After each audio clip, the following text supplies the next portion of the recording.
C'était une étude très attendue.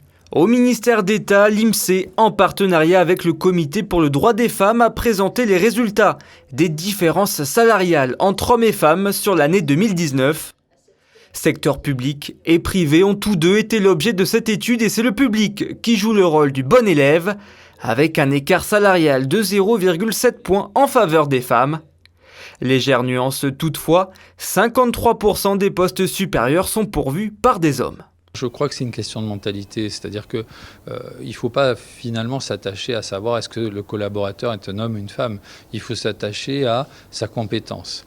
Est-ce que la personne est la meilleure personne pour occuper un poste? Et si oui, à ce moment-là, peu importe que ce soit un homme ou une femme, il faut l'engager comme tel et il faut évidemment la rémunérer comme telle. Il n'y a pas non plus de raison de faire de distinguo. Faire évoluer les mentalités, voilà le principal objectif de cette toute première étude sur l'écart salarial.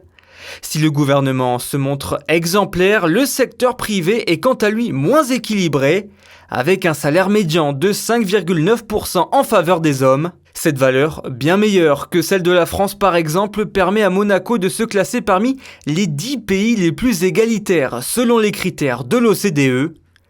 Toutefois, en allant plus loin, on se rend compte que la différence se fait sur la rémunération horaire, de 21 points plus élevés pour les hommes.